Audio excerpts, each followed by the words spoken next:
તો ગઢડા ગોપીનાથજી મંદિરમાં સત્તા પરિવર્તનને લઈને ચાલતો વિવાદ હવે ચરમસીમાએ પહોંચ્યો છે। તાજેતરમાં જ યોજાયેલ પ્રેસ કોન્ફરન્સમાં ચેરમેનની ઓફિસમાં થયેલા ડીવાયએસપી રાજદીપસિંહ નકુમની દાદાગીરી તેમજ ગાળો બોલતો વિડીયો વાયરલ કર્યો હતો, જે બાદ ડીજી આશિષ ભાટિયા દ્વારા તપાસના આદેશ પણ જાહેર કરવામાં આવ્યા હતા।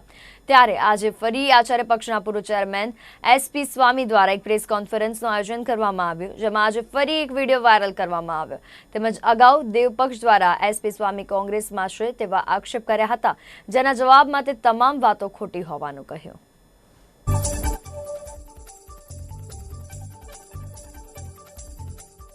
અને આ વિડીયો ક્લિપની અંદર ગરડા મંદિરની સંકુલમાં કોઈ પણ પ્રકારનું કાંઈ તોફાન નહોતું, કોઈ માણસો નહોતા, માત્ર ટ્રસ્ટની ઓફિસની અંદર 2, 5, 10 જણા જે ટ્રસ્ટીઓની એ જ હતા।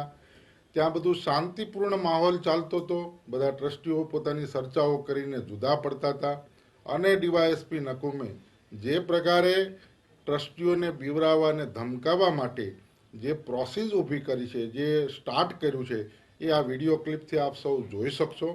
બિલકુલ એક અધિકારીને શોભે નહીં એવી રીતે ગાળો બોલી છે, ટ્રસ્ટના ટ્રસ્ટીઓને ગાળો દઈને બહાર કાઢ્યા છે।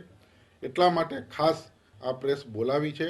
આઈજી સાહેબને તપાસ સોંપાણી છે, પણ હું એવી અપેક્ષા રાખું કે જે રીતનો વિડીયો વાયરલ થયો છે અને જે હકીકતો ડીવાયએસપી નકુમની બહાર આવી છે, એ જોતા પ્રથમ દ્રષ્ટિએ તાત્કાલિક ધોરણે આ સસ્પેન્ડ થવા જોઈએ અને એના ઉપર ઇન્ક્વાયરી બેસવી જોઈએ અને એફઆઈઆર ફાટવી। હરિજીવન સ્વામી મારી છાપને કોંગ્રેસના એક સાધુ છે એવી તરીકે પ્રસ્થાપિત કરવા માગે છે।